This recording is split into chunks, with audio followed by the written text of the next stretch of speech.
Bonjour à tous, merci d'être là, merci à l'Université Jean Jaurès pour l'organisation et au Forum de l'économie sociale et solidaire de nous avoir invités. Alors pour démarrer cette conférence sur les communs, donc qui est titrée « Quelle souveraineté économique et politique pour les communs ?» moi pour le coup qui vais faire l'animation, je suis Boris Segui, je participe et je contribue dans plusieurs collectifs qui se définissent tous, et en tout cas expérimentent tous en tant que commun. Donc la COP des communs à Paris, qui est dans une démarche de lien entre le SS et les communs, APIDEV, qui est une structure qui mobilise plein d'indépendants du numérique, toujours pareil comme un commun. Et dont je suis accompagné de Michel Owens, qui s'y présente, qui a fondé la Peer-to-Peer Foundation, donc, dont le but est d'étudier l'impact de la technologie et de la pensée des relations de pair à pair, c'est-à-dire comment les liens entre deux individus dans un système complexe, dans un réseau, influencent des choses un petit peu plus grandes, et c'est une des visions un peu fondatrices, qui permet assez efficacement d'expliquer les communs. Et donc Frédéric Sultan, qui a fondé Remix the Commons, qui est une démarche de documentation et de mise en visibilité d'énormément d'initiatives dans les communs, avec une approche qui est que, au-delà de la définition théorique et de la pensée théorique, c'est surtout par l'expérimentation, par montrer ce qui se fait et par donner des outils numériques, juridiques ou de toutes sortes aux commoners, que l'on peut voir apparaître des choses et que les choses se font sans forcément être obligé d'avoir une approche théorique qui découlerait. Donc par rapport à l'objectif de cette conférence, le but c'est de faire une introduction un petit peu sur les communs, qui est un champ de pensée assez vaste, avec plusieurs approches différentes. Donc je laisserai rapidement Michel en début de conférence parler un petit peu de cette approche théorique. Et donc le but c'est aussi de vous nourrir de théorie et de pratique pour deux choses. La première c'est, pour certains d'entre vous, peut-être vous rendre compte que vous êtes déjà dans une démarche de commun, parce qu'il y a beaucoup de communs qui s'ignorent, de gens qui sont dans des démarches type économie sociale et solidaire, théorisées depuis beaucoup plus longtemps, mais mises en pratique institutionnellement depuis beaucoup plus longtemps, mais qui ne sont pas complètement dans ces logiques-là, ou des démarches individuelles, mais qui font des choses avec d'autres personnes, et donc c'est cette idée que des communs qui s'ignorent. On sait vous donner un petit peu des éléments par rapport à ça, et surtout une seconde partie de conférence qui sera plus sur la pratique, ce qui se fait ailleurs, comment éventuellement dans vos questions-réponses vous pouvez vous rendre compte qu'il y a des gens, ne serait-ce dans cette salle, avec qui vous pouvez commencer à interagir, ou dans le forum, et donc cette mise en pratique soit mise en valeur par Frédéric en particulier sur ce qui se fait dans les communs, et ces choses-là, voilà, comment différents collectifs se mettent en place. Donc sur le premier temps, je vous laisse vous présenter un petit peu plus dans vos activités, ce qui vous a amené à être dans cette démarche-là et comment vous êtes arrivé à être ici aujourd'hui.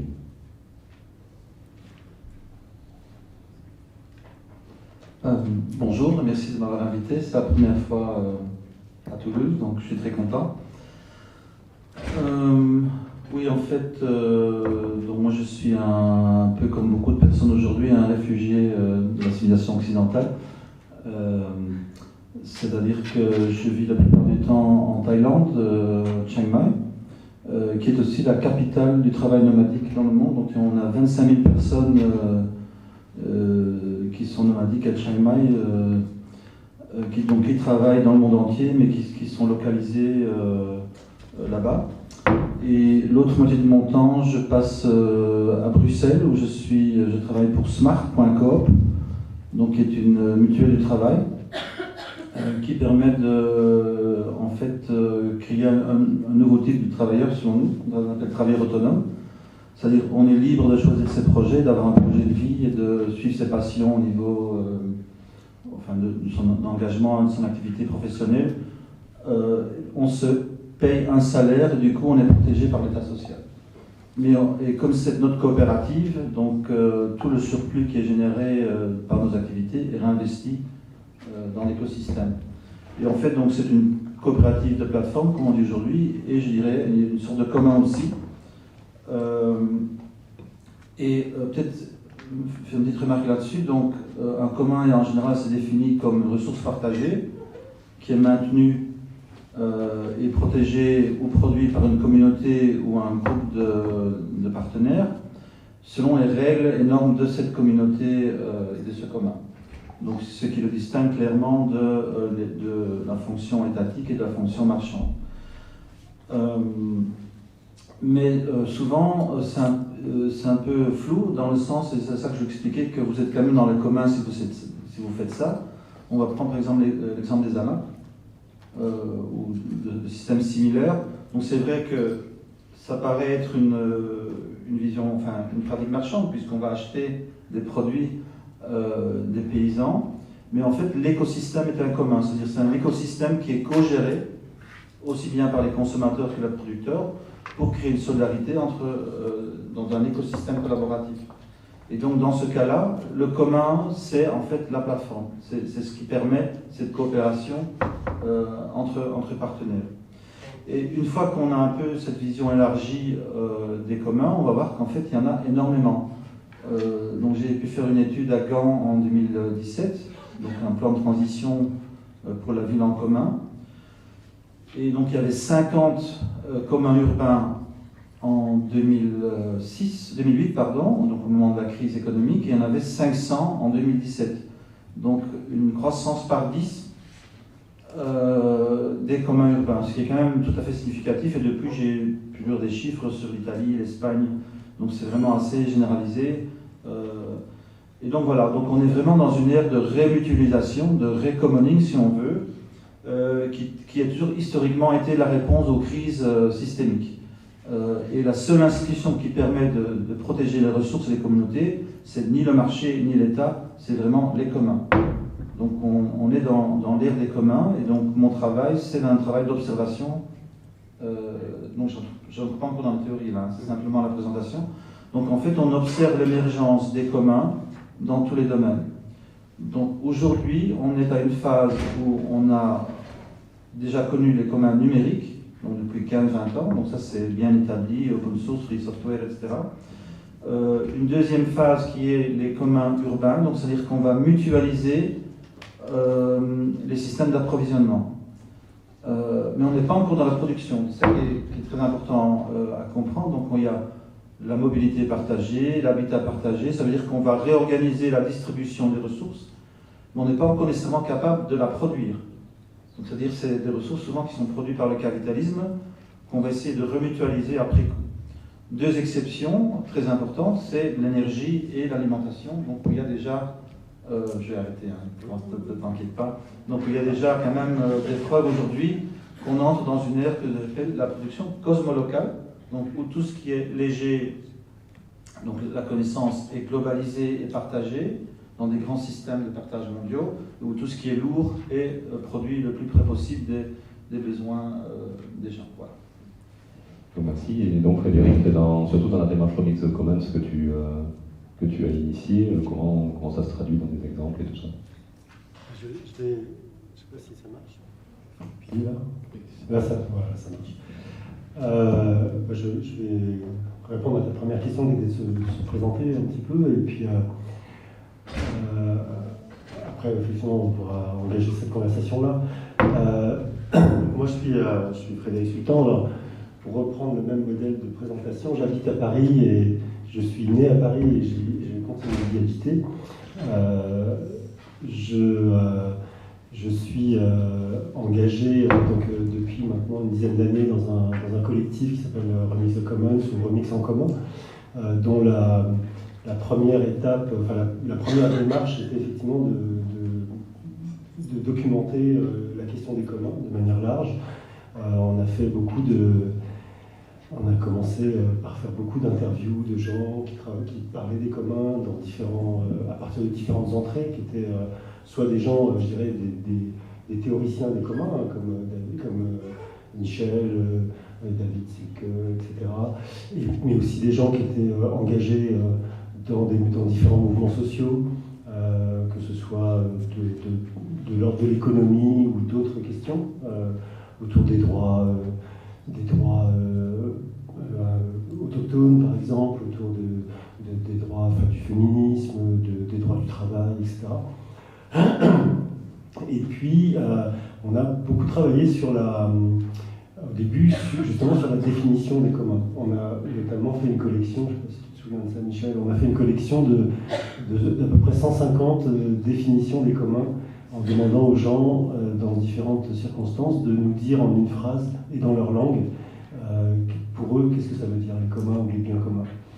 Et c'est très intéressant parce que ça donne ça montre en fait que d'abord que c'est vraiment quelque chose qui est très très pour lequel les gens sont très concernés, même si parfois ils ne savent pas très bien délimiter le périmètre ou ou entrer dans une perspective plus générale ou théorique. En tout cas, c'est vraiment de toute évidence, c'est quelque chose pour lequel les gens se sentent très concernés. Et donc ça nous a aussi aidé à travailler sur le vocabulaire finalement. Qu'est-ce qu'il pouvait y avoir comme vocabulaire des communs? Derrière ces définitions, on voyait émerger en fait, des différentes visions, différents concepts qu'on a travaillé comme un vocabulaire. Et puis progressivement, on a consacré notre énergie à développer un certain nombre de projets, je dirais, qui sont d'ordre, on pourrait dire en France, d'éducation populaire, parce que c'est une référence qui est bien partagée, d'éducation populaire autour de la question du commun, c'est-à-dire d'en faire un objet d'acculturation, de faire un travail finalement d'élaboration culturelle autour de cette notion-là, d'une part, et d'autre part, de voir comment est-ce qu'on peut contribuer à la constitution du mouvement des communs comme une sorte de très large plateforme de personnes et d'organisations qui ont des idées assez diverses sur ce sujet-là, mais qui partagent un certain nombre disons un certain horizon. J'y reviendrai peut-être un peu plus tard. Et c'est à ça qu'aujourd'hui on consacre beaucoup d'énergie, notamment en France, avec la perspective, avec l'agenda des élections municipales.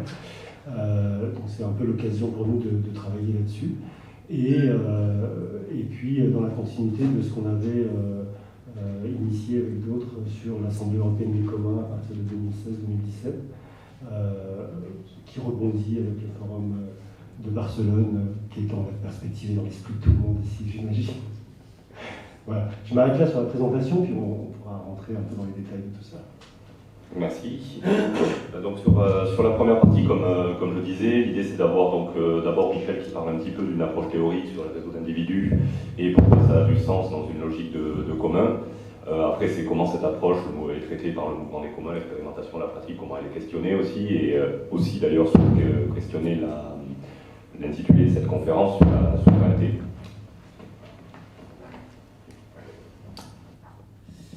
Et donc après ce premier moment d'une vingtaine de minutes, l'idée c'est d'avoir des questions-réponses.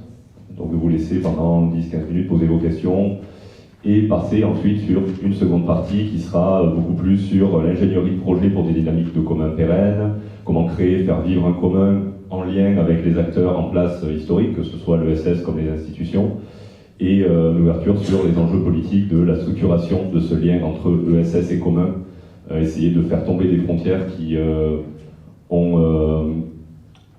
amènent plus de blocages que de réussite, mais aussi garder celles qui font sens pour aller donc vers cette histoire de petits pas. Cette seconde partie est dans le sens de la base générale de ce forum, qui est que célébrerons-nous dans 30 ans pour les réussites et quels premiers petits pas. Dans cette seconde partie, c'est vraiment parler des premiers petits pas, très concrètement, et d'exemples concrets.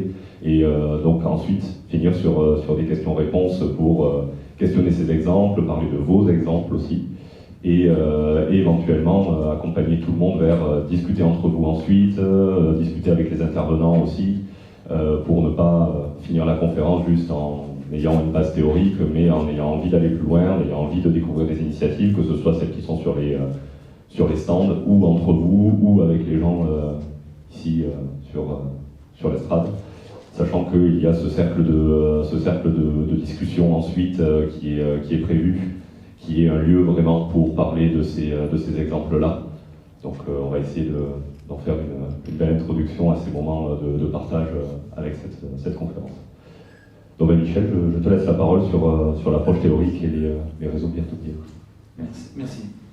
Peut-être très en bref, donc la notion du pair à pair, c'est simplement que, on va prendre une hypothèse au début de l'histoire humaine, donc on vivait dans des petits villages, ou en tout cas dans des bandes nomadiques, où tout le monde se connaissait. Donc c'est-à-dire que les relations, quand par exemple il y a un conflit, on peut les solutionner par le dialogue, la discussion dans une petite communauté, etc. Or, une fois qu'on a agrandi, on va dire, l'extension des communautés humaines, donc selon un anthropologue Dunbar, c'est 150 personnes, c'est la limite pour faire du pair à pair au niveau du territoire. On entre dans une ère finalement, où pour organiser la société, il faut de l'autorité, l'hiérarchie, la centralisation, etc. Alors, ce qui est particulier à notre époque, c'est qu'il y a une technologie numérique qui permet justement, aujourd'hui, de faire du pair à pair au niveau global. C'est-à-dire de créer des communautés fonctionnelles autour d'objets partagés, autour de communs, autour d'idéaux politiques, etc., etc., qui permettent de créer donc du pair à pair qui est d'un côté détériorisé d'une certaine façon. Et donc tout ce qui est intéressant à cette époque, évidemment, c'est de voir comment les logiques territoriales, l'État-nation, la ville, le terroir, s'agencent avec une nouvelle réalité qui est beaucoup plus nomadique au niveau de l'organisation humaine. Et voilà. Donc en bref, donc ce qu'on voit aussi, c'est que cette dynamique pair à pair permet de créer des communs à tous les niveaux. On peut très bien faire du pair à pair local, mais on peut aussi faire aujourd'hui du pair à pair translocal, transnational, etc. Et en fait, ce qu'on voit aussi, c'est un changement des régimes de valeurs. Une fois qu'on est dans cette construction de communauté pair à pair, on est dans un autre régime de valeurs. Donc le régime de valeurs qu'on connaît tous, c'est le régime marchand.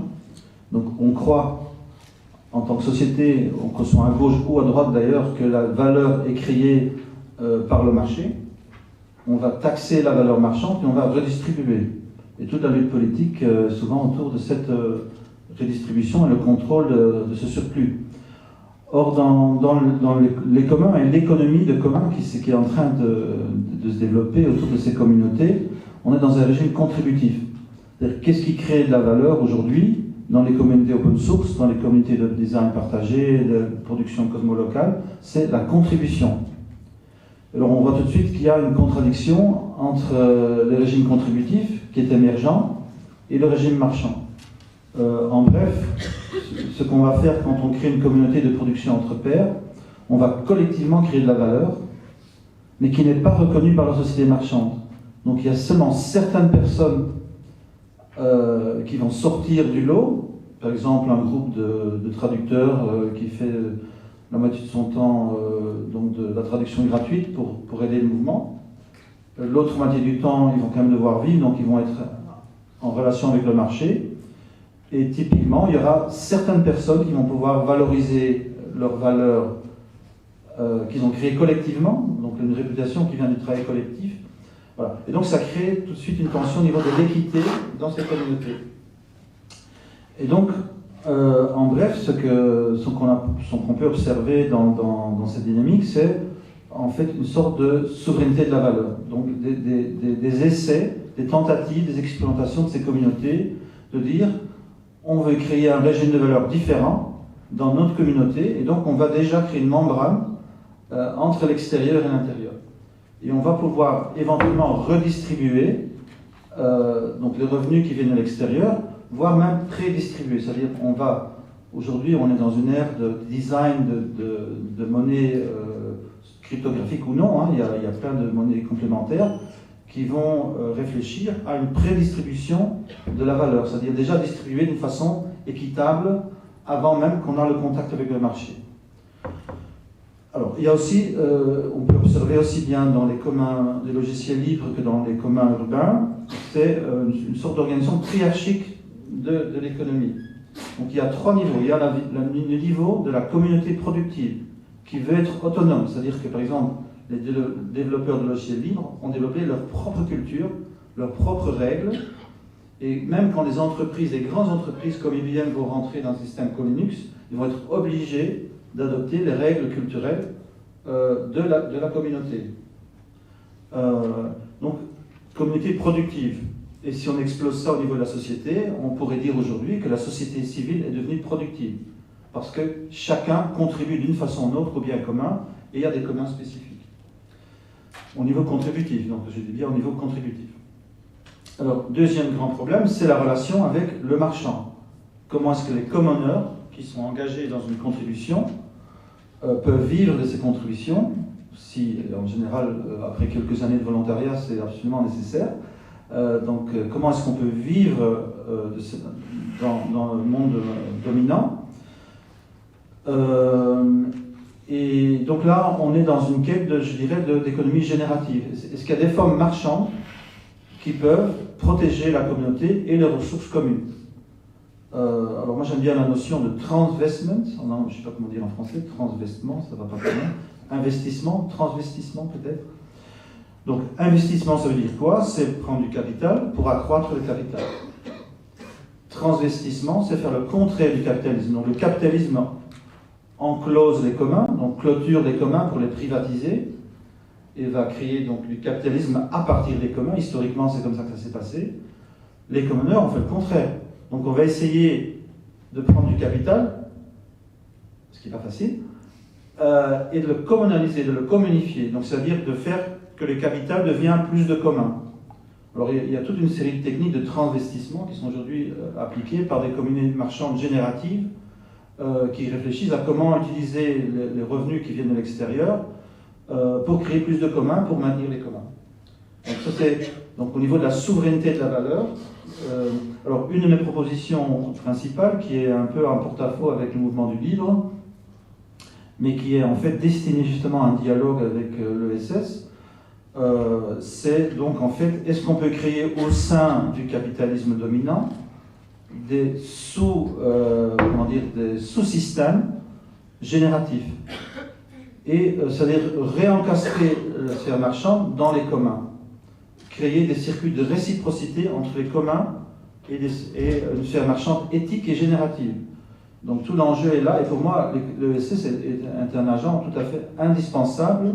Alors il y a beaucoup de petits projets ESS, mais il y a quand même des grandes coopératives, il y a la finance éthique, il y a, là il y a quand même des moyens de... Alors je vais donner juste un exemple pour que c'est moins théorique. Donc il y a une association en Nouvelle-Zélande qui s'appelle Enspiral. À l'époque, quand je les ai visités en Nouvelle-Zélande, ils avaient une quarantaine de projets de ESS et d'entreprises sociales. Et donc, ils ont un logiciel de décision commune qui s'appelle Lumio, qui est en open source. Donc, ils ont séparé leur entité, donc ça s'appelle en anglais Stewardship Based Organization, donc où la direction collective de l'entreprise est protégée de l'influence du capital. Donc, le capital peut participer, mais ne peut pas décider. Et donc le système qu'ils ont trouvé là, juste un exemple, c'est Capped Returns, donc qui donne 5% par an aux investisseurs pendant 10 ans, et puis une sorte de rituel de donation aux communs. Et ça a très bien marché pour Lumio, par exemple. Donc là, vous avez un exemple où le capital qui investit dans Lumio va en fait servir pour créer le commun. Un commun, Lumio, qui est en croissance et qui est protégé du pouvoir du capital. Donc ça, c'est un petit exemple. Alors ça se complique, mais ça je vais peut-être dire après, c'est au niveau politique. Ça c'est beaucoup plus compliqué. Donc est-ce qu'on peut, comment faire en fait d'avoir une souveraineté politique pour une communauté? Alors, une petite piste pour commencer, parce que c'est vraiment le troisième acteur qu'on peut voir donc, dans l'économie du commun.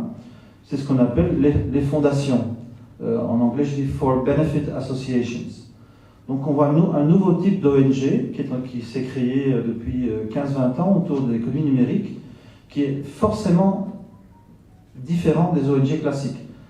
Et pour expliquer ça, c'est un peu la vision de la rareté et la vision de l'abondance. Donc même une ONG fonctionne en fait comme une entreprise, c'est-à-dire elle considère que le monde est fait de rareté. Donc il y a un problème, par exemple la santé dans les zones de guerre. On va organiser Médecins sans frontières, on va collecter des ressources et on va diriger les ressources pour solutionner le problème. Mais on est dans un raisonnement de rareté parce qu'il y a autant d'argent, il y a autant de problèmes, et comment est-ce qu'on va faire? Donc il y a des décisions qui vont être prises au top niveau par rapport à cette allocation de ressources. Aujourd'hui, donc, ce nouveau type d'association, ils ont une vision d'abondance.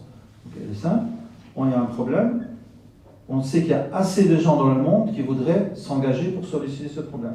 Donc on va créer une plateforme ou des protocoles de coopération, et l'association a comme but de maintenir l'infrastructure de coopération.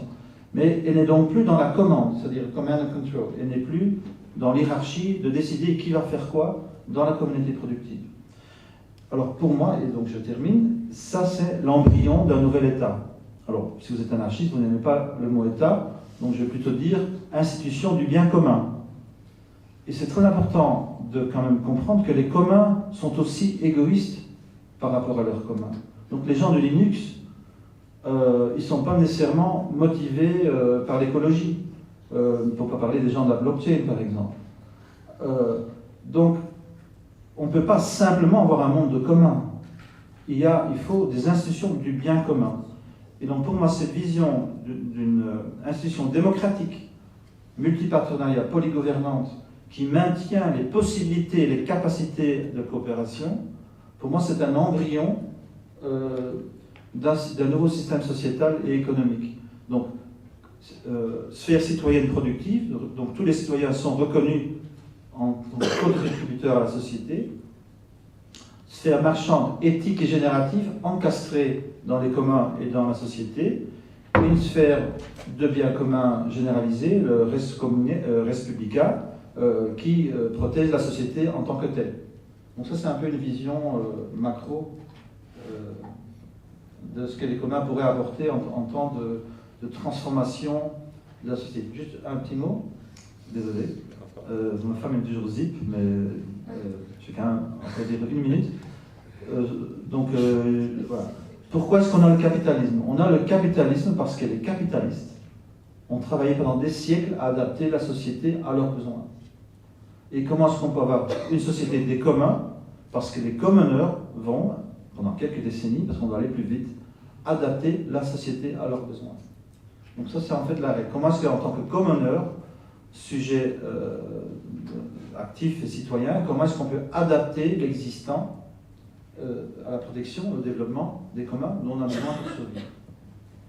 Merci. Et bien donc très directement, comment est-ce qu'on traite de ces approches dans le mouvement des communs via ce que tu as vu à Organize the Commons? En fait, c'est là la conclusion que tu fais, parce que ça m'introduit exactement sur le terrain où on est nous, quoi. Dans le sens où, comment on fait pour passer de où on est là maintenant à la société que tu décris? C'est ça la question qu'on se pose, très concrètement. Donc c'est pas pour faire une différence entre la théorie et la pratique en réalité, c'est pour justement articuler les deux, essayer de voir comment est-ce qu'on peut concrètement passer, faire ce chemin, d'une certaine manière. Et donc, moi, il me semble qu'en complément, ce qu'on peut dire, et je crois que tu l'as un peu dit d'une certaine manière, Michel, c'est que ce qui nous définit comme commoners, c'est le fait qu'on partage un certain horizon politique. Je ne sais pas s'il faut appeler ça projet politique, parce qu'en France, c'est tout de suite catalogué dans des partis. En tout cas, on ramène ça très rapidement à des institutions politiques. En tout cas, je pense que ce qui nous réunit, c'est une espèce d'horizon. Et l'horizon, tu l'as formulé tout à l'heure aussi, c'est dans ton introduction, tu parlais finalement, c'est de produire la solidarité ensemble. C'est ça. Ça prend différentes formes. Ça prend des formes numériques, à travers le champ numérique, comme tu l'as décrit. Ça prend des formes à travers l'ESS. On voit bien ici, sur le champ écologique aussi. Toutes ces familles-là, elles ne sont pas en concurrence les unes avec les autres. L'enjeu pour nous, c'est vraiment de mettre tout ce monde-là autour d'une même table et de se dire que si on partage cet horizon politique-là, comment est-ce qu'on fait pour s'articuler un peu, pour construire quelque chose ensemble. Donc, concrètement, aujourd'hui, ce qu'on essaye de faire, comme je disais tout à l'heure, par exemple dans l'agenda municipal, les élections municipales qui vont avoir lieu au mois de mars prochain, c'est de se dire, si on veut avancer là-dedans, probablement qu'une des choses à faire aujourd'hui, c'est de rendre visible le mouvement des communs en tant que tel. C'est-à-dire de le rendre visible comme un mouvement qui a des propositions, qui a des outils, qui propose des choses qui fonctionnent, comme tu disais, qui est porteur d'un certain nombre de politiques possibles, parfois déjà expérimentées, parfois simplement à l'état de quelque chose qui est encore imaginé, mais en tout cas, on est en chemin vers ça. C'est-à-dire qu'il y a des domaines dans lesquels on a des propositions qui sont tout à fait opérationnelles, qui sont mises en place dans différents endroits, et que du coup, on a intérêt à les rendre visibles, et à les rendre visibles comme étant quelque chose qui relève d'un mouvement large, du mouvement des communs. Et c'est, donc par exemple, quand je parle des outils, c'est des choses qui ont été expérimentées comme en France, comme l'appel en commun, l'appel à commun, qui a été expérimenté autour de la mobilité. C'est des enjeux comme des mécanismes de partenariat public commun. C'est des mécanismes de délégation aux habitants de la possibilité de prendre en charge des communs. Donc ça, on est très inspiré par les Italiens avec les dispositifs de réglementation ou de charte qui sont nés à Bologne, qui ont été très répandus en Italie, mais qui se développent à travers, par exemple, des pactes citoyens en France, on en voit au Québec, etc. Donc on voit bien que là, il y a tout un ensemble de mécanismes. Tout à l'heure, tu parlais de fondations, Michel, c'est aussi le cas. Si on reste à l'échelle municipale, il y a tous les dispositifs aujourd'hui qui sont des dispositifs d'achat groupé, d'achat collectif, de friches qui permettent de leur donner des statuts, je dirais, qui sont très proches de ce que tu décrivais pour les fondations tout à l'heure, c'est qui permettent de désolidariser la propriété foncière, on va dire, de la propriété d'usage, à travers des mécanismes comme le mécanisme de propriété d'usage qui est inspiré des Allemands, qui donne aujourd'hui le CLIP en France, qui est un mécanisme comme celui-là. Donc on voit bien que tous ces outils-là, et puis derrière les modes d'organisation, les assemblées par exemple, qui sont très intéressants, les systèmes par exemple, de commissions extra-municipales en France. Donc vous voyez que là, on a en fait, si on veut bien se donner la peine de rendre ça visible, on a en fait toute une panoplie d'outils qui sont des outils qui sont mobilisables pour construire des politiques de commun. Et ce qui est intéressant, c'est de voir que ça marche et qu'on est en mesure du coup de les partager, de les documenter et de faire en sorte de les multiplier. Et ça se traduit aujourd'hui par des politiques autour de la sobriété numérique, autour de l'alimentation, tu en parlais tout à l'heure, c'est des domaines qui sont vraiment extrêmement importants. Moi j'habite dans le 18e arrondissement, c'est la partie du 18e arrondissement à Paris où il y a une floraison de projets qui sont extrêmement divers. Et ce qui est intéressant, c'est justement de regarder cette diversité entre la Louve, que probablement vous connaissez pour la plupart, des coopératives d'alimentation plus sous forme d'épicerie solidaire, des systèmes comme l'achat groupé Corto, qui est un système d'importation de l'Italie vers la France, d'agrumes, de produits en Italie, autour de toute la production agricole italienne, mais aussi la MAP, par exemple. Donc, ce qui est intéressant, c'est de voir comment est-ce que tout ça, ça peut constituer un vrai tissu, et donc, de fait, une politique dans laquelle il y a un rôle qui est joué par la société civile, qui est un rôle d'interlocuteur de la ville. C'est-à-dire que c'est pas la ville toute seule, c'est pas l'administration qui va produire cette politique toute seule. Et donc, il y a vraiment là un enjeu de reconnaissance de la légitimité de la société civile qui s'auto-organise pour faire ces politiques-là. On retrouve ça sur des questions de santé, on retrouve ça, je parlais de la mobilité tout à l'heure, etc. Ce qui est important, je pense, c'est de montrer que ça doit répondre à un certain nombre de principes, qui sont des principes que moi j'appellerais d'ordre politique. C'est-à-dire que, par exemple, on ne peut pas considérer que parce qu'il y a de la coopération, c'est automatiquement des communs. Que parce qu'il y a une voilà, une forme de distribution, ça devient, on étiquette ça automatiquement par des communs. Et donc là, il y a un certain nombre de points, je pense, qui sont très importants à partager et qui devraient, à mon sens, faire l'objet de discussions dans une enceinte comme celle-ci ou comme celle du Forum de Barcelone, parce que c'est justement là-dessus qu'on va pouvoir s'articuler. C'est là-dessus qu'on va pouvoir avoir une discussion sur la relation entre commun et économie sociale. C'est pas seulement sur comment est-ce qu'on transfère des modèles de fonctionnement, mais c'est aussi sur comment est-ce qu'on veille à ce que ces principes-là soient respectés. Par exemple, le fait que la puissance publique reconnaisse la société civile comme un interlocuteur en tant que tel, et non pas simplement comme un exécutant de la politique publique. Et ça, c'est un combat qui se mène au jour le jour dans les villes, aujourd'hui en France. Quand vous voyez les élections municipales, on voit bien que cette question-là, elle rentre dans la manière de construire les programmes, dans la manière, et du coup, derrière, dans la manière de construire les politiques publiques qui seront mises en œuvre, en tout cas, moi, ce que j'appelle l'action publique, c'est-à-dire qui déborde de la politique publique, qui intègre aussi la société civile, qui soit une action publique orientée vers les communs. Parce qu'on est vraiment dans cette transition.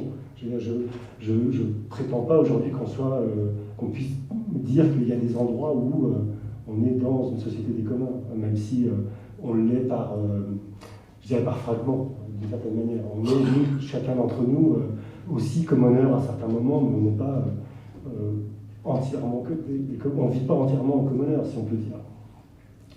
Voilà.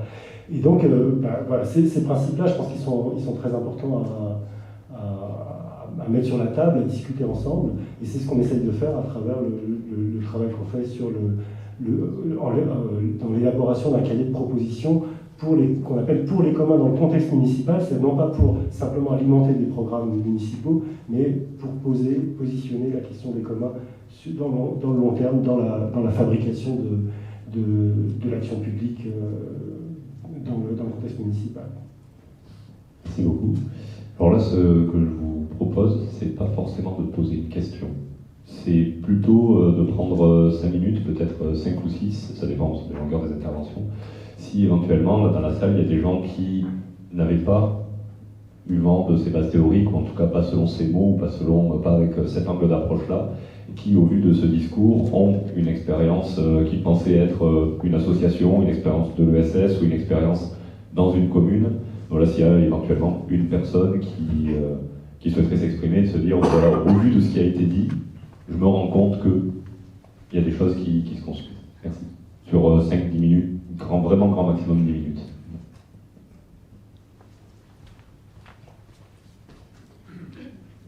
Moi, je suis désolée, c'est le côté étudiant qui revient, donc j'ai une question. Tout à l'heure, vous parliez de gestion démocratique des communs.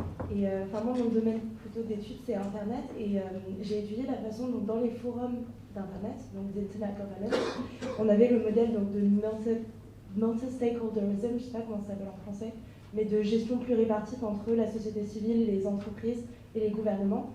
Et on se rend compte sur les 10 dernières années qu'à chaque fois, c'est soit les entreprises, soit les gouvernements qui appliquent leurs programmes, en fait, avec une société civile, finalement, qui donne quelques idées, mais qui finissent pas vraiment par fonctionner.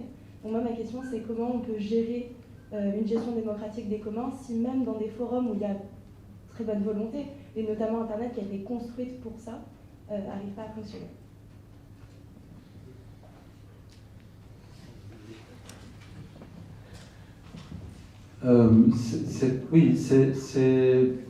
C'est pas facile du tout, mais à mon avis, une des questions qu'il faut se poser, c'est qui contrôle les ressources, en fait. Parce que souvent, justement, donc le contrôle, la propriété de la ressource technologique n'appartient pas à la société civile. Donc du coup, on est dépendant du bon vouloir des autres multipartenaires. Et donc, l'équilibre des forces n'est pas favorable. Juste pour donner un exemple, ce que j'ai remarqué ces derniers temps, et donc ça fait partie de ce débat autour de la réciprocité. Donc, moi je suis pour des licences de réciprocité. Donc c'est pas du copyleft, c'est-à-dire du communisme de tout le monde, et ce qui inclut aussi les forces capitalistes, soit le copyright, propriété privée, mais c'est entre les deux. On appelle ça le copyfair. Et donc notre idée, c'est de créer des licences où on dit la connaissance peut être partagée à 100%, mais on ne peut pas faire du commerce sans réciprocité par rapport au commun. Donc en fait, c'est pour créer une sorte de coalition que j'appelle entre-donnariale, plutôt qu'entreprenariale, où les forces marchandes sont encastrées dans les règles du commun. Alors, un des problèmes justement avec l'open source, c'est le communisme du capital, c'est-à-dire que pratiquement 95% des communautés open source sont dominées par les forces marchandes, ça il faut bien voir. Et donc le livre pur ne permet pas de protéger le commun contre ça. Donc j'ai remarqué, alors ça c'est pas du tout au niveau des licences, mais il y a aujourd'hui plein de petits projets libres qui ne se font plus connaître. Donc leur idée c'est que si on a une trop grande croissance, on a besoin d'argent, et du coup on ne trouve pas de l'argent, donc on va au capital à risque, etc. Et du coup, on est obligé de partager des logiques marchandes. Donc eux, ce qu'ils vont faire, Scuttlebutt et tout ça, donc tous les petits projets de technologie pair à pair, c'est qu'ils vont simplement accroître d'une façon virale avec les gens qui partagent les mêmes valeurs. Donc du coup, il y a une croissance organique, et du coup, ils ont beaucoup moins besoin de capital. Et je voudrais faire quand même une petite critique du monde de l'ESS, en général, peut-être pas spécifiquement les gens qui sont ici, mais un des problèmes de l'ESS, c'est que l'ESS ne partage pas ses connaissances, en général. Et moi, à un moment donné, on cherchait de l'argent pour un projet de production open source de voitures, parce que techniquement, on peut faire des satellites et des voitures en open source, il n'y a aucun problème technique, mais par exemple, une banque éthique comme Triodos refuse d'investir dans des projets open source parce qu'ils demandent du collatéral. Donc en fait, ils ont une logique complètement marchande. Donc il faut du marchand, sinon on n'investit pas. Enfin, c'est pas de réponse à votre question directe, mais c'est pour dire qu'il faut quand même penser aussi aux relations de pouvoir. Donc qui contrôle les ressources? Et les communs, avant tout, c'est de dire on a besoin de manger, on a besoin de mobilité, on a besoin d'habitat. Ça marche de moins en moins bien dans la sphère marchande, donc est-ce qu'on peut créer des alternatives où on contrôle ses propres ressources?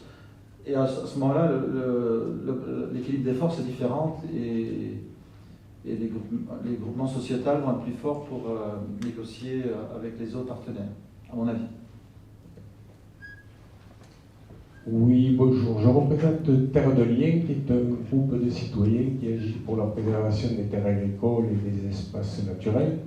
Et je voudrais donner un exemple d'outil. Je pense, bon, notre philosophie, c'est de dire que la terre nourricière est un bien commun et que c'est aux citoyens et aux communautés locales d'en prendre possession.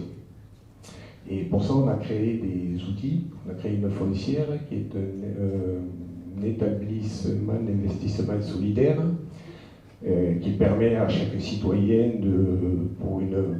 d'acheter des actions d'une valeur de 5 € et qui, par exemple, en 2018, ont rapporté autant qu'un livret A, tout du moins pour les gens qui sont imposables. Et donc, vous voyez, la philosophie n'étant pas bien sûr de gagner de l'argent, mais de dire au lieu de mettre de l'argent qui dort et qui sert assez peu ou qui est justement dans les mains de banques dont on ne sait pas la manière dont ils l'utilisent, il existe quand même des outils, une foncière, on ne perd pas d'argent, c'est une absolue certitude. Je suis convaincu, bien entendu, mais il est quand même assez logique de penser qu'on ne va pas perdre de l'argent parce que c'est un phénomène qui va se développer. Je pense qu'il y a une prise de conscience qui va permettre que les citoyens, peu à peu, mettent un peu d'argent et achètent de la terre. On a aussi une fondation qui, elle, a la capacité d'accepter les dons de terre et de propriété. Ça existe. Il y a des gens qui donnent de la terre. Parce que des fois, ça peut être un poids que d'être propriétaire, parce qu'on ne sait pas quoi faire de la terre. Et nous, on arrive à installer des producteurs en leur mettant un bail rural environnemental qui, donc, les oblige à produire bio, mais aussi à préserver les arbres remarquables, etc., gérer les forêts de manière correcte. en coopération avec d'autres associations, puisqu'on a des accords et même avec la LPO, avec la SAFER, on a une convention avec la SAFER. Mais il y a quand même un mouvement qui se passe, il n'y a plus que les citoyens qui doivent se mettre au train. Là, actuellement, on est en train d'acheter une ferme pilote à Villemur, dans le Villematier exactement, dans la région dans le nord de Toulouse. Et on a formé un collectif qui se nomme Nourrir la ville, avec les ADA, le CIVAM, le GAB 31, l'espace équestre Saint-Sienne-Sège, le jardin de Cocagne, pour justement installer des producteurs. Et comme on s'aperçoit, si vous voulez, qu'on manque de producteurs, on a beaucoup de porteurs de projets, mais c'est plus des porteurs d'idées que des porteurs de projets, justement. Donc c'est pour ça qu'on a besoin des ADA, des CIVAM. Donc voilà. Donc si je vous répondrai à des questions si ça vous intéresse. Bonne journée. Merci.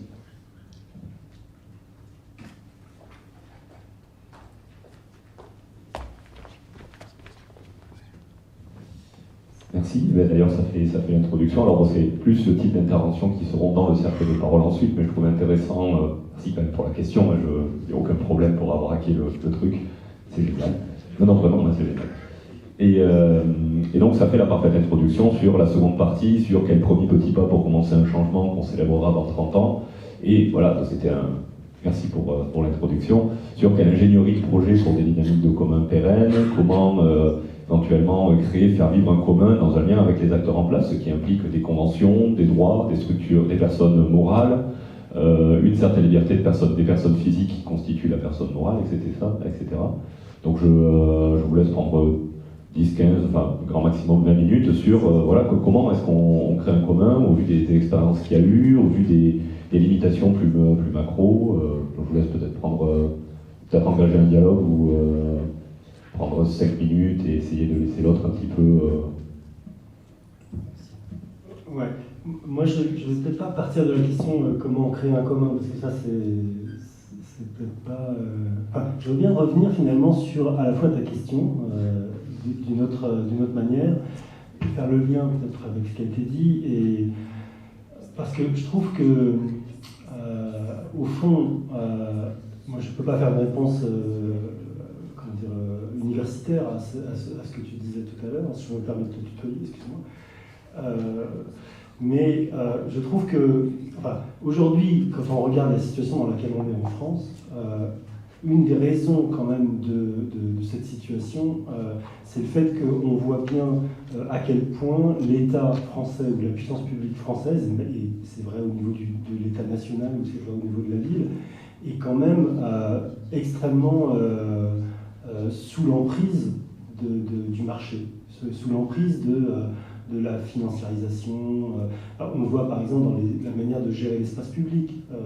Aujourd'hui, quand on voit, enfin, les villes, elles sont tenues de par le marché, de par le système de la valeur du foncier, elles sont tenues de faire valoir leur territoire. Donc, de l'aménager d'une certaine manière, de veiller à ce que les habitants l'habitent d'une certaine manière, de faire en sorte que ça donne à voir une certaine image de la ville. Les villes, elles sont en concurrence les unes avec les autres au niveau mondial, et c'est vrai dans tout le territoire. Donc, je ne sais pas, quand tu disais tout à l'heure, pourquoi est-ce que finalement c'est la logique marchande qui l'emporte, c'est vrai dans le numérique, mais c'est vrai dans plein d'autres endroits aussi. Et je pense que une piste pour avancer, pour contrer ça, c'est effectivement de développer des logiques comme celle de Terre de Liens. Moi, ce que j'entends dans la logique de Terre de Liens, c'est que non seulement il y a un dispositif pour acheter la terre, mais il y a un dispositif derrière pour faire participer les gens, pour travailler sur la formation des agriculteurs, pour veiller à ce que l'agriculteur il produise en bio et que du coup on rentre dans une logique qui consiste, enfin qui matérialise ce que j'appelais tout à l'heure la production de la solidarité. C'est-à-dire que c'est cette articulation-là, et cette articulation-là, elle doit se construire à tous les endroits. Et elle ne se construit pas à tous les endroits de manière homogène.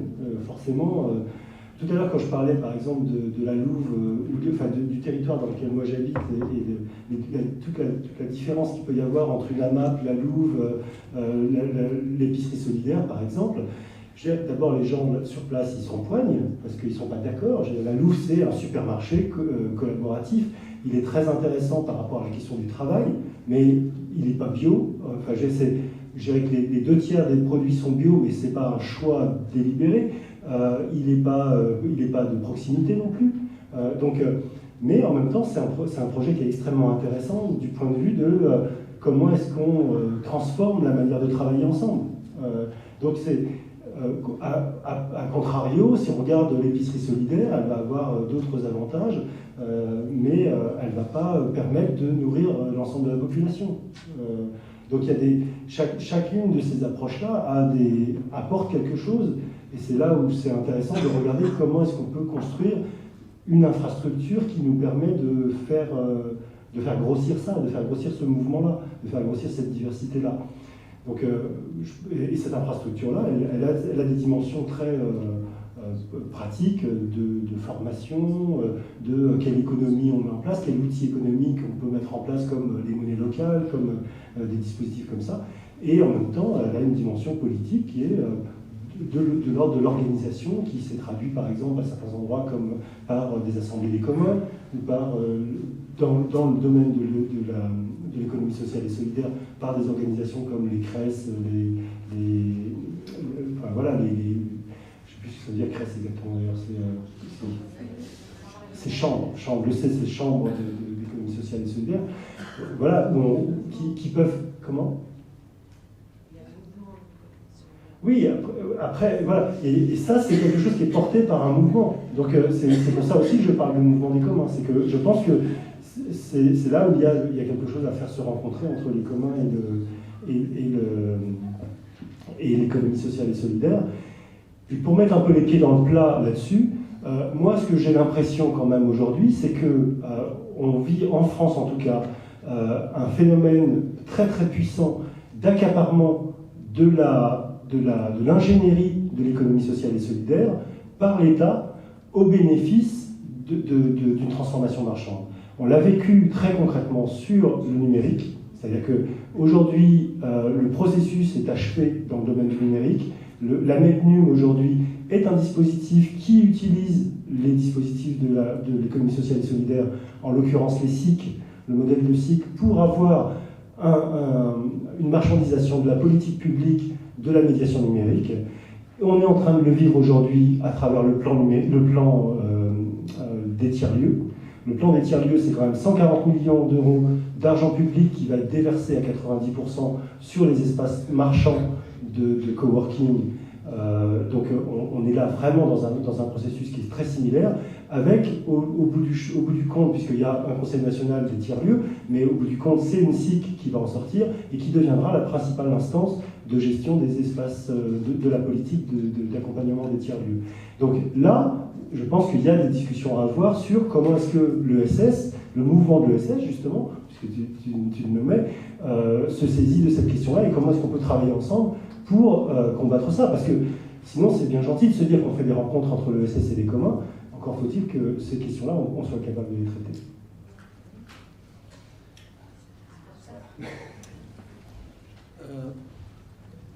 Oui, moi je vais peut-être un peu parler aussi à ce niveau politique, parce que c'est vraiment important.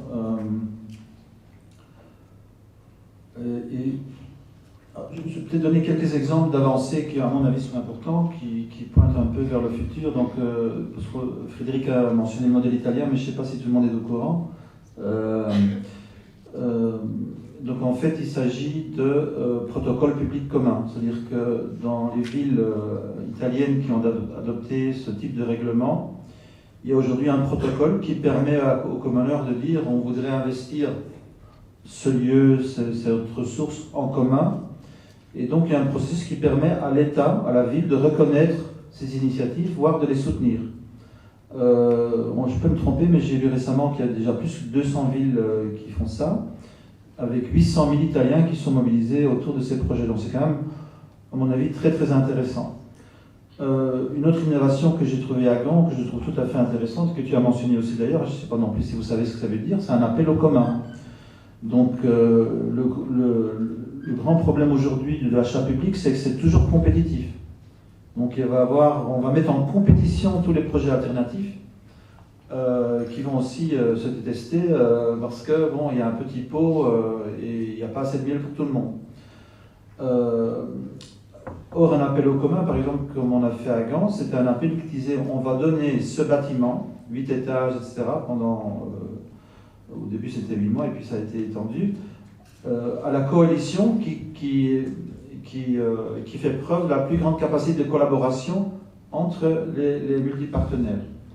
Donc il y a 70 projets à Gand qui sont fédérés pour faire ce projet. Donc ça sont des aspects, je dirais, de la politique où il y a des aspects commodifiés en fait. Donc l'idée, c'est très bien comme idée, et je crois qu'on peut aussi donc appliquer ça aux plateformes technologiques. Je vais donner un exemple. Alors je sais qu'il y a beaucoup de gens dans les milieux écolos et ESS qui n'aiment pas du tout la blockchain. Et il y a des bonnes raisons. Donc c'est la blockchain, donc c'est compliqué à expliquer, hein. C'est une technologie qui permet d'avoir, on va dire, des comptabilités, des logistiques communes, où toutes les transactions sont visibles à tout un écosystème. Je donne un exemple peut-être de la blockchain. Donc, c'est un système ouvert, c'est un système open source. Il y a pas mal de communautés, de dynamiques communautaires dans la blockchain, mais c'est aussi un système qui est extractif par rapport à l'extérieur. Par exemple, la blockchain, elle mange énormément d'énergie au niveau mondial. Or, on peut très bien appliquer une logique du commun envers ces projets. C'est-à-dire, je vais donner un exemple. Tous les projets blockchain, qui sont inspirés par l'économie de Hayek, les principes économiques très libertaires, donc ils ont de la monnaie marchandise. Donc des monnaies qui sont basées sur l'offre et la demande, qui ne donnent aucune information sur le monde réel. Mais on peut très bien introduire des monnaies asset-based, qui sont donc basées en fait sur des ressources écologiques. Donc il y a des monnaies alternatives qui sont bâties par exemple sur la production d'énergie solaire. Il y a la Fishcoin, qui est une monnaie qui représente les stocks de poissons donc qui peuvent être pêchés sans mettre en danger la reproduction des poissons. En Belgique, il y a l'Educa mobilité, c'est très intéressant. C'est pour mobiliser les enfants pour aller à l'école en vélo. Et on passe de 20% à 65%. Et en fait, c'est une petite monnaie circulaire locale. Et avec cet argent virtuel que les enfants reçoivent, ils peuvent aller acheter dans les recycleries, dans les restaurants bio, etc. etc. D'ailleurs, il y a un petit projet qui m'a beaucoup plu en Ibiza. Donc, ils ont demandé aux enfants quel type d'argent vous voudriez. Et c'est assez merveilleux. Donc, ils ont dit on veut que l'argent qu'on reçoit de nos parents, on ne peut pas en faire n'importe quoi. Donc, on ne soit pas capable d'acheter des sucreries et des jeux vidéo avec cet argent. C'est bien, hein, c'est beau. Hein. Et donc, du coup, c'est donc un argent de poche qui peut uniquement être utilisé à des fins génératives. Donc, par exemple, les plateformes capitalistes que j'appelle nétarchiques, Facebook, Uber, on peut très bien créer des plateformes coopératives. Donc, la raison que j'aime bien de travailler chez Smart, c'est que tout le surplus qu'on génère est réinvesti dans l'écosystème pour les services de nos membres. Donc, c'est une coopérative, donc il n'y a pas d'extraction d'argent vers des propriétaires privés. Donc c'est ça que je voudrais dire. On n'a pas les réponses à tout, mais quand on est d'accord sur les principes, le principe des communs, donc c'est une attitude qui va permettre voire d'accepter, voire de refuser certaines solutions. Et donc le but, c'est pas d'avoir une société, je dirais, on va dire communiste, où tout serait les communs, mais ce serait d'avoir, en tout cas pour moi, c'est d'avoir une société orientée vers le commun, commun-centrique. Alors qu'aujourd'hui, on a une société capitalocentrique. Voilà. Donc, ce n'est pas des recettes toutes faites, mais c'est une sorte d'orientation éthique qui fait qu'on va petit à petit adapter sur l'existant à ces valeurs. Et donc, là, on a principalement traiter en fait des enjeux de la structuration de projets politiques qui feraient le lien entre ESS et commun, comment les dynamiques des communs peuvent nourrir l'ESS et aussi lui permettre de dépasser ces blocages, parce que bon, enfin, si on prend l'exemple des coopératives et des SCOP en France, c'est un modèle qui est extrêmement ancien, qui est légitimé aussi par son ancienneté, mais qui aujourd'hui montre de différents blocages que les communs, d'une manière ou d'une autre, pas forcément avec la meilleure des communications et la meilleure des compréhensions des deux côtés, mais qui n'est pas une histoire d'intention, qui est plus un fossé. Et donc comment est-ce qu'on avance dans ces petits pas? Comment est-ce qu'on crée du lien avec des structures voilà, tu parlais de la MEDNUM, qui est un exemple assez flagrant d'une ingénierie de projet qui est pris en main par des gens qui savent faire de l'ingénierie de projet, très bien d'ailleurs, et qui l'utilisent comme un outil pour revenir dans le même monde et en faisant du common washing, entre guillemets. D'ailleurs, le nombre de listes municipales où il y a un commun écrit dessus, il y avait 2 listes Paris en commun. Bon, reste à définir s'il y en a au moins une qui était dans une logique de commun. Mais, et donc oui, dans l'ouverture de ces enjeux, bon, les enjeux on en a parlé, et donc dans les petits pas pour commencer ce changement, comment, de vos expériences aussi, d'éventuelles frictions qu'il y a eu avec des acteurs de l'ESS, comment est-ce qu'on peut faire des ouvertures qui permettent de dire, regardez, on est une coopérative, mais on est un commun, donc tu l'as fait avec Smart. Je participe aussi à de nombreuses plateformes coopératives, qui sont des plateformes classiques numériques qui mettent en relation, mais avec des approches radicalement différentes, et les COPSIC, les oiseaux de passage, Mobicop, etc. Et ouais, donc, c'est cette question, quoi. Quels petits pas vous avez identifiés, ou alors quelles expérimentations ont donné des résultats positifs, à quelle échelle aussi? Peut-être la question de l'échelle, des structures qui discutent ensemble. Est-ce que des communs ont un intérêt à aller discuter avec Scopelec, qui est la plus grosse scope de France, il me semble, qui pose les câbles, ils ont levé le marché des câbles de Orange pendant très longtemps, par exemple. Et donc, est-ce qu'il y a aussi une question dans ces petits pas de, quand on est un commun ou quand on est dans une logique plus portée associative, type terre de lien, mais quel scope aussi qu'on peut aller voir et comment identifier aussi dans la structuration de ces structures des points de risque? Est-ce que quand on discute, est-ce que quand des livreurs à vélo discutent avec Altermobile, qui était une SIC toulousaine qui a eu une triste fin, à ce que j'en sais, voilà, des exemples comme ça pour essayer de guider vers ok, je suis là, il y a des scopes plus anciennes, les coopératives viticoles par exemple, comment je fais pour avancer vers elles, qu'est-ce qu'il faut que je regarde? Moi, ce que je voudrais dire d'abord, c'est que je crois pas. Enfin, les communs, on n'est pas là. Quand on parle du mouvement des communs, on n'est pas là pour donner un diplôme de bon commoning, quoi. C'est pas notre rôle. Je pense que, comme je disais tout à l'heure, il me semble que c'est extrêmement important de bien percevoir que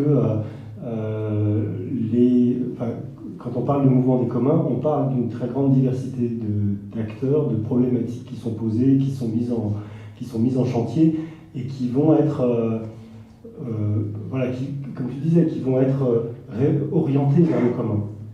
L'objet n'est pas de dire ça c'est un commun ou ça s'en est pas. Moi j'ai souvent beaucoup de mal, je reconnais le fait qu'on puisse dire une plateforme est une ressource commune, souvent en français en particulier, avec les confusions entre commun, bien au singulier, au pluriel, c'est ce qui renvoie aux questions des listes électorales aussi. On a un peu cette confusion à la fois entre, ce qu'on pourrait traduire par les communs, la ressource commune, le commoning, c'est-à-dire la pratique des communs, et puis un horizon plus philosophique et moral qui est le bien commun dans ce sens-là. Et ces trois termes-là font l'objet souvent un peu de confusion, ce qui fait que ça rend le truc un peu compliqué. On utilise un peu l'un pour l'autre à certains moments, et du coup, on se retrouve dans des situations de devoir dire ça c'est un commun, ça c'en est pas un. Moi, ce qui m'intéresse, c'est plutôt de voir comment est-ce que la scope Intel intègre des dimensions plus démocratiques, intègre des dimensions écologiques, c'est ça qui m'intéresse. C'est pas de faire, comme disait Michel tout à l'heure, c'est pas de faire une société des communs qui serait la société idéale des communs. C'est de faire en sorte qu'on soit dans cette dynamique-là et que systématiquement, on regarde là où on peut améliorer les choses, qu'on les améliore. Donc après, c'est plein de situations qui vont, comme je disais tout à l'heure, de la pratique personnelle locale, là où j'habite, à travailler sur des plateformes comme celle des propositions pour les communs dans le contexte municipal, ou à une échelle européenne, ou à une échelle transnationale. C'est ça qui m'intéresse à chaque fois, là où on peut faire avancer des choses. Je pourrais dire, je sais pas, je peux répéter quelques exemples que vous nommez tout à l'heure, mais je ne sais pas si ça fait beaucoup avancer le truc. Alors moi j'ai un point de vue peut-être, je ne sais pas si c'est différent de Frédéric, mais en tout cas, moi c'est quelque chose que je remarque très fort en France, c'est le territoire. Tout le monde me parle de territoire, voire de terroir.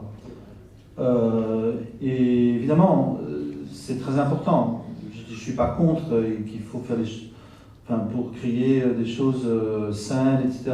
Donc il faut être aussi local. Mais justement, je crois qu'il y a aussi une question de pouvoir.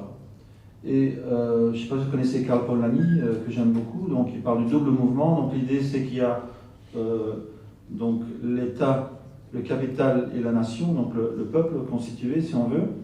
Et donc il décrit donc l'évolution du capitalisme avec des cycles qui vont, il appelle ça Lib Lab, donc des périodes de dérégulation, de financiarisation, et des périodes où on réencastre le marché dans la société, etc. Et le problème, c'est qu'on voit que ça ne marche plus. Donc, c'est-à-dire que comme le capital aujourd'hui est transnational, on voit bien, Bolivie, Venezuela, Grèce, donc la capacité de changer les structures au niveau de l'État-nation sont très très limitées. Donc on est dans un carcan financier. Et donc là, il y a deux solutions. La solution de relocalisation, donc de reprendre le contrôle tant qu'on peut à un niveau local. Mais pour moi, il y a aussi une deuxième voie qui est importante, et c'est la voie translocale et transnationale. C'est-à-dire c'est de s'organiser, pas seulement au niveau des entités territoriales, mais bien au-delà. En fait, créer une sorte de contre-pouvoir mondial face au capital. Alors, je vais donner juste un exemple. Donc, aujourd'hui, il y a partout Uber, Airbnb.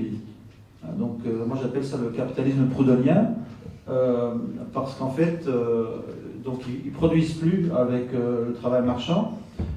Ils nous font travailler pour eux, ils nous font échanger, et ils captent une taxe transactionnelle sur ce que nous, on produit. Donc, en fait, ils exploitent directement la coopération humaine. En fait, ce sont c'est un capitalisme qui n'est plus opposé au commun, mais qui l'utilise. Donc, c'est vraiment aujourd'hui, on est dans un capitalisme qui exploite les communs et qui est un des modèles dominants du système aujourd'hui. Qu'est-ce que j'ai perdu mon fil là? Ça, c'est grave. On est face à la financiarisation. Oui. On travaille au niveau local. Voilà, voilà. J'ai retrouvé mon fil. Mais. Voilà, mais. Alors donc aujourd'hui, par exemple, on va voir qu'il y a des villes qui vont essayer de contrer ce pouvoir et les énormes externalités négatives de ces modèles. Mais ils sont très faibles. Une ville qui fait face à Uber, c'est très difficile. C'est des milliards et des milliards. Donc en fait, ce sont ce qu'on dit en anglais corporate sovereigns. Ce sont des forces souveraines aujourd'hui. Et même le Danemark aujourd'hui a un ambassadeur pour les GAFA. Donc ils reconnaissent la souveraineté des GAFA. Et ils ont plein de pratiques qui montrent qu'ils ne reconnaissent pas le pouvoir local démocratique. Alors aujourd'hui, par exemple, il y a une association de 40 villes, je crois, qui essaye de se mettre ensemble pour limiter les dégâts de Airbnb. Mais ce n'est pas suffisant. Donc on est toujours dans limiter les dégâts. On est dans une politique de limitation des dégâts. Pourquoi est-ce qu'on ne peut pas créer des ligues de villes aujourd'hui qui vont créer ce que j'appelle une coopérative de protocole, donc je vais dire en anglais Global Open Design Repository, de logiciels qu'on a besoin pour créer de l'habitat, du tourisme partagé dans le monde entier. Donc on peut très bien aujourd'hui mutualiser au niveau translocal et transnational, donc pas contre la diversité, mais comme dans l'open source. Donc on a un collectif de fonctionnalités et puis on l'emploie, on le change, on l'adapte au niveau local. Donc on peut très bien avoir la diversité, mais on va mutualiser tous les protocoles en commun. Et je me rappelle, parce que Jason est là, j'avais visité la Toscanie il y a quelques années, on m'avait dit qu'il y avait 13 logiciels de commande d'alimentation bio, rien que dans l'économie solidaire. Alors je peux vous dire, les amis, comme ça on ne va jamais y arriver. Hein. Face au capitalisme centralisé, donc on doit mutualiser, mais pas de la même façon. Maintenant c'est mieux, je suis très content de l'entendre. Et donc le grand problème pour moi, c'est la fragmentation de notre mouvement. C'est vraiment le problème. Et donc une des solutions que j'avais proposées, je crois que ça marche pas exactement comme j'aurais bien voulu, mais voilà, c'est comme ça, c'était l'idée de l'Assemblée des communs et des chambres des communs. C'est-à-dire au niveau local déjà, mettre ensemble tous les acteurs qui protègent et qui produisent des communs. Et créer une culture politique qui peut être un interlocuteur vers les forces institutionnelles et les forces du capital. Alors ça peut prendre peut-être des formes nouvelles, peut-être que tu peux un peu partager ce qui s'est passé à ce niveau-là, mais je crois que c'est très important, c'est de défragmentiser le monde des communs, et donc d'être en même temps dans le local et dans, on va dire, dans l'universel en même temps. Oui, je vais bien rebondir. Oui, pour rebondir vraiment là-dessus, c'est vrai qu'en 2016-2017, on a essayé de se saisir de la question de l'Assemblée des communs et de le faire à différentes échelles. Alors en France, vous avez certainement entendu parler des expériences de Lille, de Grenoble, qui sont peut-être les plus avancées. On a essayé de le faire aussi au niveau, dans la dimension européenne, en lançant un processus qu'on a appelé Assemblée européenne des communs, qui a avancé sur un certain nombre de plans. En tout cas, ça a permis de connecter, de faire se rencontrer un certain nombre d'acteurs. Aujourd'hui, on est en train de travailler sur la même problématique, en fait, à travers un processus de Commons Camp qu'on a initié en 2018 à Grenoble, qui va se poursuivre au mois de janvier à Marseille. On est en train d'en monter un à Marseille. Il y en aura un qui sera prévu, qui est en train de se construire aussi à Naples au cours du printemps, et probablement un troisième pour l'année 2020 qui se déroulerait à la fin de l'année. Il y a différentes hypothèses de lieu. Ce qui est important, c'est que c'est ce qui fait un peu ce qui va dans le sens de ce que tu dis sur comment est-ce qu'on se donne une culture une culture politique commune, c'était de repartir en fait de la situation locale et de se dire qu'au fond, ce dont on a besoin, c'est de prendre un temps pour travailler ensemble sur cette culture commune, qu'est-ce qu'elle doit être, dans quelle stratégie elle doit se développer, et en même temps d'être très ancrée avec le territoire. Donc, ce qui fait le lien avec ce que tu disais. Et c'est pas spécifiquement français, mais en tout cas, c'était vraiment de se dire, travaillons ça sous la forme de Commons Camp, c'est-à-dire d'un espace dans lequel on crée les conditions pour que les gens puissent rentrer en douceur dans les communs, c'est-à-dire d'aborder la question sans l'aborder par la dimension très conceptuelle, très générale, mais en entrant en douceur, en répondant à ce besoin de travailler la définition, et en même temps contribuer aux communs locaux, contribuer à la dimension locale. C'est-à-dire on ne fait pas un colloque à un endroit simplement comme s'il avait pu être fait n'importe où parce que c'est un hub sur le réseau des aéroports internationaux, mais parce que en fait, à cet endroit-là, c'est vraiment important aussi de s'engager et que le mouvement des communs y contribue au niveau local, et en même temps que ça soit un endroit où on construit nos outils, où on construit nos formes d'articulation et nos stratégies. Donc cette perspective-là, elle est de mon point de vue, elle est vraiment très importante parce qu'elle nous permettra d'avancer dans la direction du mouvement des communs, en prenant en compte la diversité. Parce que c'est ce que j'ai dit aussi tout à l'heure en introduction, c'est que je pense qu'il y a vraiment un enjeu très très fort à prendre en compte cette diversité pour pouvoir entrer en dialogue avec les différentes composantes du mouvement des communs. Parce que le mouvement des communs, d'une certaine manière, il est tuilé ou il est croisé avec plein d'autres mouvements, notamment l'économie sociale et solidaire, et que du coup là, on peut construire des questions, des sujets de discussion qu'on a en commun, qu'on partage, autour de la question de la coopération, autour de la question de la gestion des ressources, des modèles économiques, notamment, qui sont vraiment des questions très très importantes portées par l'expérience de l'économie sociale et solidaire, et la question de l'ancrage avec le territoire, puisque l'économie sociale est vraiment, en tout cas en France, vraiment porte cette problématique-là de manière très forte. Donc c'est là où moi je pense qu'il y a vraiment des sujets à mettre au débat, notamment dans le forum social mondial sur l'économie transformative. Et il faut qu'on construise ce chemin-là, et je pense que, moi je suis très heureux de voir ici cette proposition qui a été portée par le MES pour nous donner cette opportunité-là. Voilà. Merci. Et oui, donc en guise de construction, c'est important que de conclusion. Et après, donc, on peut avoir une dizaine de minutes de questions-réponses, et il y a le cercle de discussion. C'est important que tu aies rappelé que on vit dans un monde dans lequel on veut des indicateurs, on veut des choses franches. Typiquement, est-ce que vous êtes de l'ESS, est-ce que vous n'êtes pas de l'ESS, est-ce que vous êtes dans la transition, pas de la transition, bio, pas bio, commun, pas commun.